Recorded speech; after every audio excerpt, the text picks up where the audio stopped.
예레미야서 44장의 말씀 한 절씩 교독으로 봉독하도록 하겠습니다. 제가 먼저 보겠습니다. 애굽 땅에 사는 모든 유대 사람 곧 믹돌과 다바네스와 놉과 바드로스 지방에 사는 자에 대하여 말씀이 예레미야에게 임하니라. 이르시되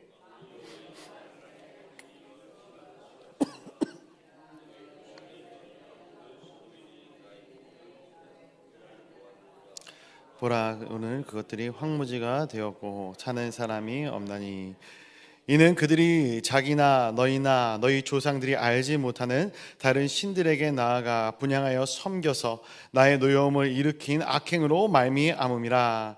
내가 나의 모든 종 선지자들을 너희에게 보내되 끊임없이 보내어 이르기를 너희는 내가 미워하는 이 가증한 일 행하지 말라 하였다. 그들이 듣지 아니하며 귀를 기울이지 아니하고 다른 신들에게 여전히 분향하여 그들의 악에서 돌이키지 아니하였으므로 나의 분과 나의 노여움을 쏟아서 유다 성읍들과 예루살렘 거리를 불사르더니 그들이 오늘과 같이 폐허와 황무지가 되었느니라. 만군의 하나님 이스라엘의 하나님 여호와께서 이와 같이 말씀하셨느니라. 너희가 어찌하여 큰 악을 행하여 자기 영혼을 해하며 유다 가운데에서 너희 남자와 여자와 아이와 젖먹는 자를 멸절하여 남은 자가 없게 하려느냐.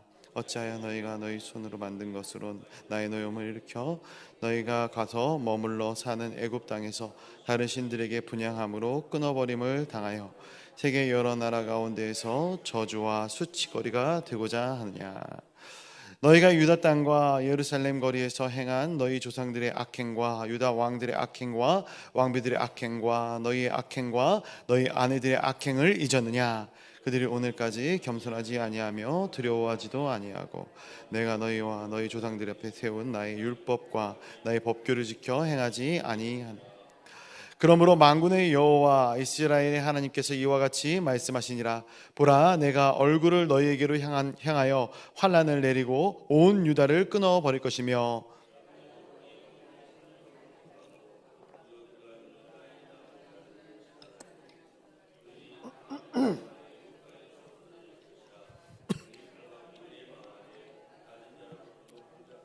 칼과 기근에 죽어서 저주와 놀램과 조롱과 수치의 대상이 내가 예루살렘을 벌한 것 같이 애굽 땅에 사는 자들을 칼과 기근과 전염병으로 벌하리니 애굽 땅에 들어가서 거기서 머물러 살려는 유다 남은 주 중에 피하거나 살아남은 소원대로 돌아오고 살고자 하여 유다 땅에 돌아올 자가 없을 것이라. 도망치는 자들 외에는 돌아올 자가 없으리라 하였느니라. 그리하여 자기 아내들이 다른 신들에게 분향하는 줄을 아는 모든 남자와 곁에 있었던 모든 여인 곧 애굽 땅 바드로스에 사는 모든 백성의 큰 무리가 예레미야에게 대답하여 이르되 내가 여호와의 이름으로 우리에게 하는 말 우리가 듣지 아니하고 우리 입에서 낸 모든 말을 반드시 실행하여 우리가 본래 하던 것 곧 우리와 우리 선조와 우리 왕들과 우리 고관들이 유다 성읍들과 예루살렘 거리에서 하던 대로 하늘의 여왕에 분향하고 그 앞에 전제를 드리라. 그때에 우리가 먹을 것이 풍부하여 복을 받고 재난당하지 아니하였더니 우리가 하늘의 여왕에게 분향하고 그 앞에 전제 드리던 것을 패한 후부터 모든 것이 궁핍 멸망을 여인들은 이르되 우리가 하늘의 여왕에 분향하고 그 앞에 전제를 드릴 때에 어찌 우리 남편의 허락이 없이 그의 형상과 같은 과자를 만들어 놓고 전제를 드렸느냐 하는지라. 예레미야에게 남녀 모든 무리에게 이 말대로 대답하는 모든 백성에게 일러 이르되 너희가 너희 선조와 너희 왕들과 고관들과 유다 땅 백성이 유다 성읍들과 예루살렘 거리에서 분향한 일을 여호와께서 기억하셨고 그의 마음에 떠오른 것이 아닌가. 여호와께서 너희 악행과 가증한 행위를 더 참을 수 없으셨던 너희 땅이 오늘과 같이 황폐하며 놀램과 저주거리가 되어 주면이 없게 되었나니 너희가 분향하여 여호와께 범죄하였으며 여호와의 목소리를 순종하지 아니하고 여호와의 율법과 법규를 여러 증거대로 행하지 아니하였으므로 이 재난이 오늘과 같이 너희에게 일어났느니라. 예레미야가 다시 모든 백성과 모든 여인에게 말하되 애굽 땅에서 사는 모든 유다 사람이여 애굽의 말씀을 들으라. 만군의 여호와 이스라엘의 하나님께서 이와 같이 말씀하시되 너희와 너희 아내들이 입으로 말하고 손으로 이르려 하여 이르기를 우리가 서원한 대로 반드시 이행하여 하늘의 여왕에게 분향하고 전제를 드리리라 하였은즉 너희 소원을 성취하며 너희 소원을 이행하리라 하시느니라. 그러므로 여호와께서 말씀하시되 보라 내가 나의 큰 이름으로 맹세하였은즉 애굽 땅 온 땅에 사는 유다 사람들의 입에서 다시는 내 이름을 부르며 주 여호와의 살아계심을 두고 맹세하노라 하는 자가 없으리라. 보라 내가 깨어 있어 그들에게 재난을 내리고 복을 내리지 아니하리니 애굽 땅에 있는 모든 유다 모든 사람이 칼과 기근에 망하여 멸절되리라. 그러한 칼을 피한 호수의 사람이 애굽 땅에서 나와 유다 땅으로 돌아오리니 애굽 땅에 들어가서 거기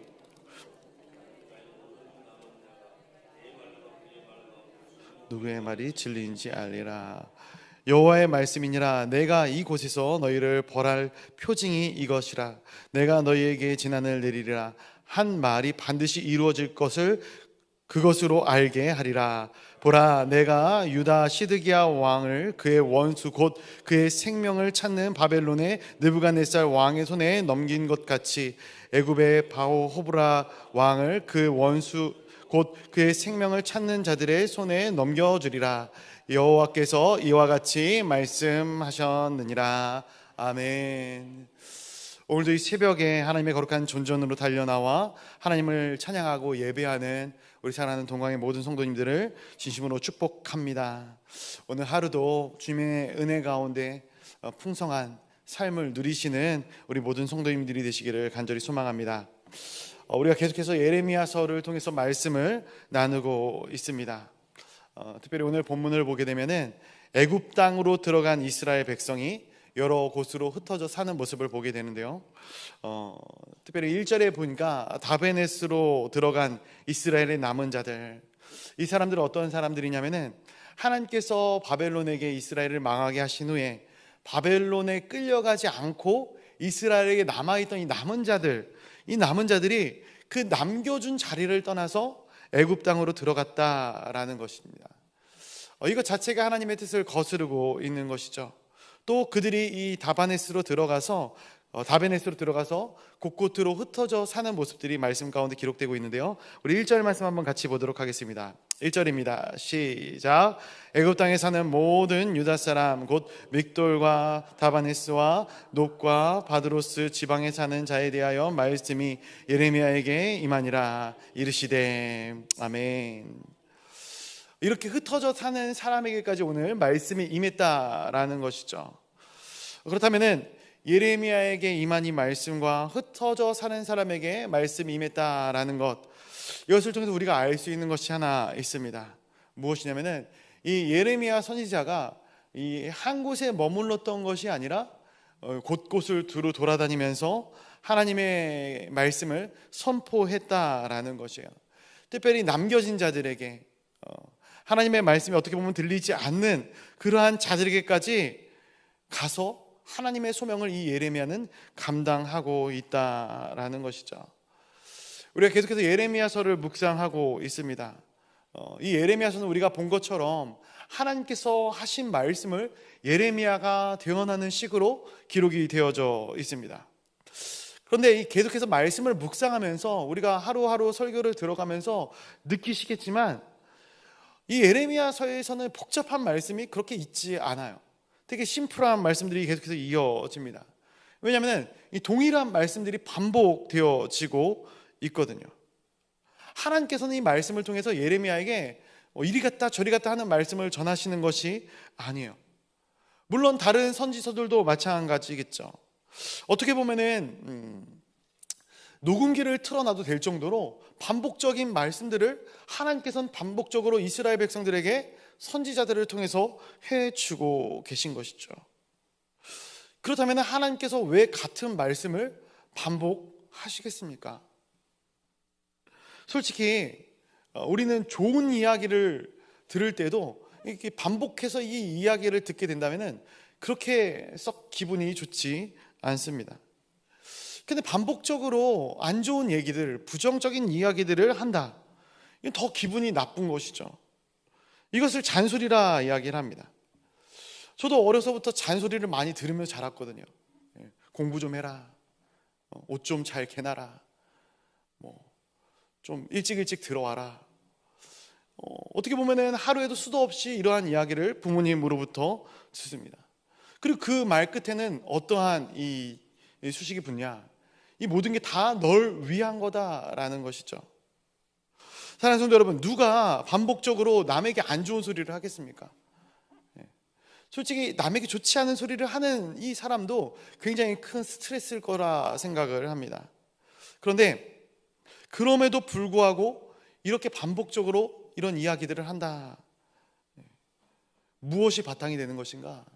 사랑이 바탕이 되는 것이죠. 그래서 누가 잔소리를 하는가? 어려서는 부모님이 우리에게 잔소리를 하죠. 결혼을 하니까 아내가 잔소리를 하더라고요. 우리 부모님을 또 바라보니까 자녀된 우리가 부모님께 잔소리를 하고 있더라고요. 사랑의 기반이 된 것입니다. 따라서 오늘 이 반복적으로 이루어지는 이러한 메시지지만 말씀이 임했다라는 것은 그저 여전히 그 중심에 사랑이 있다라는 거예요. 하나님께서 여전히 이 이스라엘 백성들을 사랑하고 있다라는 것을 보여주는 것이죠. 그래서 하나님께서는 예레미야에게 오늘도 끊임없이 말씀하시는 것이 무엇인가? 이 이스라엘 백성들은 내가 사랑하는 백성이고 내가 택한 백성이다라는 것이에요. 우리 2절과 3절의 말씀을 한번 같이 읽어보도록 하겠습니다. 2절과 3절의 말씀입니다. 시작. 만군의 여호와 이스라엘 하나님께서 이와 같이 말씀하시니라. 너희가 예루살렘과 유다 모든 성읍에 내린 나의 모든 재난을 보았느니라. 보라, 오늘 그것들이 황무지가 되었고 사는 사람이 없나니 이는 그들이 자기나 너희나 너희 조상들이 알지 못하는 다른 신들에게 나아가 분향하여 섬겨서 나의 노여움을 일으킨 악행으로 말미암음이라. 아멘. 너희가 지금 이 이스라엘을 떠나서 예루살렘을 떠나서 애굽으로 왔다라는 거예요. 이집트로 갔다라는 것이죠. 그런데 왜 너희가 이곳으로 오게 되었느냐? 왜 하나님께서 이 예루살렘을 황폐하게 하고 그렇게 고난과 역경을 주었는지 너희가 정작 모른단 말이냐라는 거예요. 과거의 영광스럽던 다윗과 솔로몬의 이 예루살렘이 왜 지금 이 모양 이 꼴이 되었느냐? 그것을 너희가 보지 않았느냐 말씀하고 계신 것이에요. 하나님께서 이들을 이렇게 만든 것은 하나님께서 이 책망하시는 거죠. 이후에도 말씀이 나오지만 분노와 진노가 그들에게 임한 것이에요. 그런데 이것을 우리가 받을 때 깨달아야 되는 것이죠. 하나님께서 우리를 책망하실 때, 하나님께서 우리 가운데 분노하실 때 그것을 알아야 되는 거예요. 잠언서 29장의 말씀에 보니까 이런 기록이 돼 있어요. 자주 책망을 받으면서도 목이 곧은 사람은 갑자기 패망을 당하고 피하지 못하리라. 교만한 자가 갑자기 패망을 당하고 그것을 피할 길이 없다라고 말씀하는 거예요. 인류의 역사가 그렇지 않습니까? 영원한 것 같아도 영원한 것이 없어요. 풀은 마르고 꽃은 시들게 되어져 있어요. 정말로 1000년을 누릴 것 같았던, 만년을 누릴 것 같던 왕국이 하루아침에 멸망하는 것들을 보게 됩니다. 이스라엘도 그래요. 정말로 하나님의 영광을 드러내는 나라 아니었습니까? 솔로몬의 영화라는 것을 볼 때 이 세상에 어떠한 부를 견주어도 그 영화만 못하다라고 고백되어질 정도로 찬란한 이 나라를 만들었습니다. 그러나 그 모든 것들이 한순간에 다 없어지고 마는 것이죠. 왜 이러한 일들이 일어나는가? 조상이 알지 못하는 다른 신들에게 나아가 분향하였다라는 거예요. 하나님께서는 우상 숭배를 싫어하시죠. 이방 신들을 섬기는 것을 싫어하십니다. 왜 싫어하시는가? 하나님은 하나님의 백성들이 하나님을 하나님이라, 하나님을 내 하나님이라 부르는 그 모든 것들을 기뻐하시고 그 모든 것들을 위해 이 땅의 모든 것들을 창조하신 것이죠. 근데 그것들이 그 소명을 잃어버려서 그렇게 되는 거예요. 우리가 암호하거나 잠자리를 갖는 사람을 음녀라 이렇게 이야기를 합니다. 그리고 돈을 받고 몸을 파는 사람을 창녀라 이렇게 이야기를 합니다. 근데 영적으로 볼 때 내가 좋아하는 세상 것들을 쫓아가는 것, 그리고 내가 물질이 필요하여 이 종교 저 종교 다니면서 다른 종교를 섬기는 것, 하나님을 믿었다, 돈을 믿었다, 권력을 믿었다 하는 것, 이런 것들을 바라볼 때 하나님의 입장에서 음녀와 창녀가 아니겠습니까? 이것을 악행이다 이렇게 이야기하는 거예요. 이 것들로 인하여서 하나님은 노여움을 일으키신 것이죠. 악행 때문에, 이스라엘이 음녀와 창녀와 같은 행동들 때문에 하나님은 이스라엘이 바벨론에게 망하게 내버려 두신 것이죠. 그리고 그들을 포로로 만들어서 그들이 바벨론에 끌려가게 만들어셨어요. 그러나 그럼에도 불구하고 이 이스라엘 땅에 하나님은 하나님의 백성들을 남겨놓으셨죠. 그런데 이들이 그 땅을 떠나 애굽으로 갔다라는 거예요. 애굽으로 가서 무엇을 했겠습니까? 애굽으로 가서 하나님을 찾았겠습니까? 아니죠. 애굽에 가서 그들이 출애굽하기 이전의 행동들을 그대로 고스란히 하고 있었다라는 거예요. 우리 4절부터 6절까지의 말씀 한번 같이 읽어보도록 하겠습니다. 우리 4절부터 6절까지의 말씀입니다. 시작. 내가 나의 모든 종 선지자들을 너희에게 보내되 끊임없이 보내어 이르기를 너희는 내가 미워하는 이 가증한 일을 행하지 말라 하였으나 그들이 듣지 아니하며 귀를 기울이지 아니하고 다른 신들에게 여전히 분향하여 그들의 악에서 돌이키지 아니하였으므로 나의 분과 나의 음을 쏟아서 유다 성읍들과 예루살렘 거리를 불살랐더니 그것들이 오늘과 같이 폐허와 황무지가 되었느니라. 아멘. 하나님께서 그냥 무자비하게 어느 한순간에 이스라엘을 멸망시킨 것이 아니다 말씀하십니다. 끊임없이 선지자들을 보내시죠. 끊임없이 하나님의 말씀을 그들에게 전하요. 그러나 그들이 그럼에도 불구하고 하나님께 돌이키지 아니하였다라는 거예요. 그래서 하나님께서는 분과 노여움을 쏟아서 이 예루살렘 거리를 불사르고 황폐케 만들었더니 그들이 또 다시 예굽으로 내려가서 똑같은 이 짓거리를 반복하고 있는 것이에요. 우리가 하나님을 잘 믿는다, 나는 우상과는 거리가 먼 사람이다 라고 생각할지 모르겠습니다. 그러나 이 시대는 그렇게 녹록한 세대가 아니죠. 지금도 수많은 우상들이 우리 주변에 널려 있어요. 우상 속에서 사는 세대입니다. 무엇이 우상입니까? 하나님보다 우리가 앞세우는 그 모든 것들이 우상인 거예요. 자녀가 내 우상이 되기도 하고요, 물질이 내 우상이 되기도 합니다. 내 자신이 우상이 되기도 하고요, 권력과 힘이 우상이 되기도 합니다. 우리는 이런 시대를 살아가고 있어요. 너무나도 태평하고 평안하다 생각되어질지 모르겠습니다. 이 평안한 시대에 얼마나 많은 죄악들이 우리 주변에 뿌리 내리고 있는가. 우리 모두의 문제이죠. 세상을 천천히 벼랑 끝으로 몰아가고 있는 것입니다. 우리 7절의 말씀도 한번 같이 읽어보도록 하겠습니다. 7절입니다. 시작. 만군의 하나님 이스라엘 하나님 여호와께서 이와 같이 말씀하셨느니라. 너희가 어찌하여 큰 악을 행하여 자기 영혼을 해하며 유다 가운데에서 너희와 남자와 여자와 아이와 젖 먹는 자를 멸절하여 남은 자가 없게 하려느냐. 아멘. 하나님께서 예레미야를 통해서 말씀하십니다. 너희가 어찌하여 큰 악을 행하여 너희 영혼을 해하느냐라는 거예요. 영적인 자해. 너무나도 중요한 말씀이죠. 왜 너는 악을 행하여 너희 영혼을 해치느냐. 악을 행하는 것이 무엇이라고요? 우리의 영혼을 해치는 것과 같다라는 거예요. 하나님이 죄를 싫어하는 이유가 바로 이것입니다. 이 죄란 무엇인가? 내 영혼을 해치는 행위다라는 거예요. 우리 주변에 보면 그런 사람들 있지 않습니까?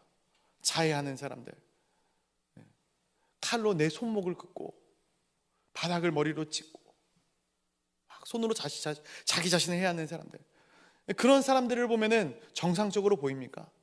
뭐가 잘못됐다 느껴지지 않습니까?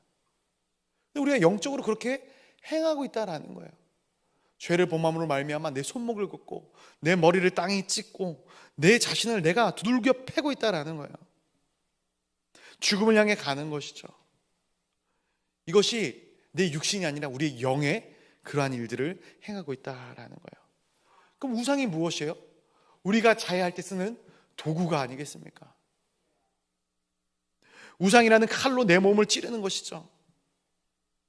그래서 요한 3서 2장의 말씀을 보게 되면은 내 영혼이 잘된 것 같이 내가 범사에 잘되기를 내가 간구한다 말씀하고 있어요.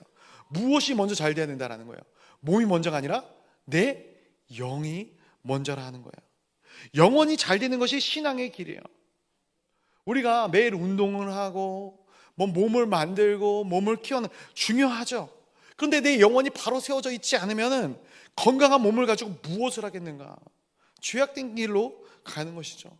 돈이 나쁘다 말씀드리는 거 아니에요. 돈을 버는 것 중요하죠. 많은 물질을 쌓는 것 중요해요. 그러나 많은 물질을 쌓는데 내 안에 내 영혼이 잘못되어 있으면 그 물질을 가지고 무엇을 하겠습니까?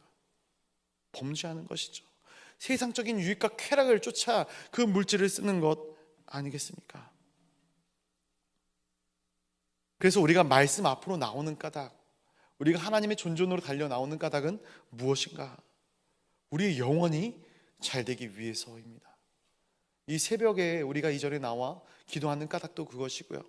매일매일 성경을 펴 하나님의 말씀을 상고하는 까닭도 그것일 것입니다. 그러나 세상 사람들은 영혼을 해치는 일을 밥 먹듯이 한다라는 것이죠. 문제는 자기 영혼만 해치는 것이 아니라 남의 영혼도 해친다라는 거예요. 그래서 하나님이 너희들이 해치게 되면 너희의 남자와 여자와 아이와 젖먹는 자가 멸절될 것이다 라고 7절에서 말씀하시는 것입니다. 우리 이어지는 8절 말씀도 한번 같이 읽어보도록 하겠습니다. 8절입니다. 시작. 어찌하여 너희가 너희 손이 만든 것으로 나의 노여움을 일으켜 너희가 가서 머물러 사는 애굽 땅에서 다른 신들에게 분향함으로 끊어버림을 당하여 세계 여러 나라 가운데서 저주와 수치거리가 되고자 하느냐. 아멘. 자기 영혼을 해하는 자가 저주받는 자가 되고 수치받는 자가 된다라는 거예요. 상징적인 모습이에요. 이 시대는 굉장히 많은 우울감에 빠져 있는 세대가 아닌가. 어제도 신방을 하면서 한 청년이었는데 굉장히 우울하다라는 얘기를 한 30번 이상 들은 것 같습니다. 근데 그 청년의 문제만은 아닐 것 같아요. 많은 사람들이 우울함과 공허함에 빠져 있어요. 그 우울함과 공허함을 채우기 위해서 사치를 하고 약을 하고 술을 마시고 내 인생의 유익을 위해 쫓아가지만 그러나 그러한 것들로 이 공허함이 채워지지 않는 것이죠. 특별히 믿는 사람들에게 있어서는 굉장히 중요한 부분이다 생각을 합니다. 하나님이 우리를 세상의 빛이라고 소금이라고 불러주셨는데 그 빛을 잃어가는 거예요.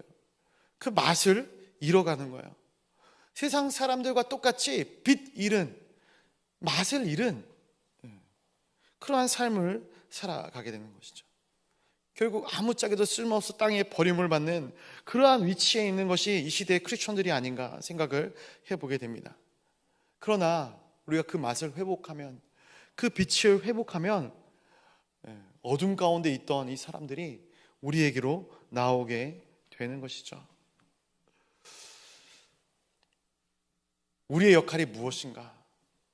우리의 정체성이 무엇인가를 이 시간 우리가 확실히 알기를 간절히 소원합니다. 이것을 잃어버린다면 오늘 말씀에서처럼 수치스럽게 되는 거예요. 저주 가운데 빠지는 인생을 살게 되는 것이죠. 세상 사람과 다름없는 인생입니다. 우리 마지막으로 9절과 10절 말씀을 읽고 말씀을 맺겠는데 우리 9절과 10절 말씀 한번 같이 읽어보도록 하겠습니다. 9절과 10절입니다. 시작. 너희가 유다 땅과 예루살렘 거리에서 행한 너희 조상의 악행과 유다 왕들의 악행과 왕비들의 악행과 너희의 악행과 너희 아내들의 악행을 잊었느냐? 그들이 오늘까지 겸손하지 아니하며 두려워하지도 아니하고 내가 너희와 너희 조상들 앞에 세운 나의 율법과 나의 법규를 지켜 행하지 아니하느니라. 아멘. 악행이 무엇인가? 악행, 정상적으로 사는 사람들을 괴롭히는 것이죠. 죄인들의 속성입니다. 죄인들은 정상적인 사람들이 정상적으로 사는 꼴을 보지 못해요. 세상이 왜 교회를 박해하는가? 세상이 왜 믿는 사람들을 박해하는가? 참지 못하기 때문에 그래요. 그런데 요즘 세상 사람들이 교회를 가만히 내버려둬요. 왜 그렇습니까? 다르지 않기 때문에 그래요. 다르지 않기 때문에 그렇습니다. 예수님께서도 이 땅 가운데 오셨을 때 이 세상 사람들은 예수 그리스도를 감당치 못해요. 견딜 수가 없어요. 예수님을 십자가에 못 박으라 소리치지 않습니까? 죄인들에게 있어서 완벽한 의신 예수 그리스도는 이해할 수 없고 받아들일 수 없는 존재로 다가오게 되는 것이죠. 그러면 이러한 악행이 유지되어져 나가야겠습니까? 아니죠. 악은 멸할 것입니다. 하나님의 선만이 이 땅 가운데 충만할 줄로 믿습니다. 그렇다면 우리는 어떻게 행하여야 됐는가? 저는 이 말씀이 우리 가운데 해답을 주고 있다 생각을 합니다. 말씀 가운데 우리의 삶을 조명하는 것이죠. 말씀이 내 삶을 비출 때 우리는 무엇이 옳은 것이고 무엇이 옳지 않은 것인가를 알게 되는 것이에요. 이 연약함의 원인이 어디 있고 우리 불신앙의 원인이 어디 있는지를 보게 되는 거예요. 말씀을 듣고 깨닫습니다. 그러나 깨닫는 것으로 끝나면 안 되는 것이죠. 이 말씀을 우리 마음 가운데 새기고 그리하여 하나님께서 우리 안에 하나님의 뜻을 불어 넣어 주실 때에 참된 신앙으로 우리의 영혼이 살아나는 것뿐만이 아니라 우리의 영혼을 통해서 내 주변에 있는 사람들이 이 교회가, 이 지역이, 이 민족이 살아나는 역사가 있어질 줄로 믿습니다. 저는 우리 사랑하는 동강의 성도님들을 통해서 이러한 놀라운 은혜의 역사가 이 땅 가운데 온전히 나타나기를, 우리의 삶의 각 위치에서 아름답게 드러나기를 주님의 이름으로 간절히 축원하고 소망합니다. 우리 같이 이 시간 기도하도록 하겠습니다. 우리 같이 기도하실 때에 우리 나라와 민족을 위하여 기도해 주시고요, 또 우리 선교사님들을 위하여, 환우들을 위하여 기도해 주시고 특별히 교회를 위하여 기도하도록 하겠습니다. 교회를 위하여 기도하실 때에 우리 성경학교가 진행 중에 있습니다. 지난주 유치부를 시작으로 해서 우리 모든 교육부서와 또 우리 청년부, 우리 성경학교가 시작될 것인데, 하나님 정말로 이 성경학교가 매년 열렸다 그쳐지는 그러한 성경학교가 아니라 우리 어린 아이들의 한 영혼을 살리는 귀한 말씀의 잔치가 되게 하시고 그리스도의 임재가 있는 복된 이 잔치가 되어지게 하여 달라고 기도하도록 하겠습니다. 이제 상반기가 지나고 하반기가 시작이 됩니다. 우리 7월, 8월 또 계속해서 이어지는 사역들과 또 모든 일정들 가운데 하나님 함께하여 주셔서 하나님의 놀라운 능력과 은혜를 이 땅 가운데 뿌리며 나아가는 우리 아름다운 동강교회가 될 수 있도록 하나님께서 이 교회를 지키시고 보호하여 달라고 기도하시고, 또 각자 가져온 기도의 제목을 놓고 간절히 기도하시며 나아갈 때에 우리 주님의 이름을 한번 크게 부르짖고 우리 기도의 자리로 나아가도록 하겠습니다.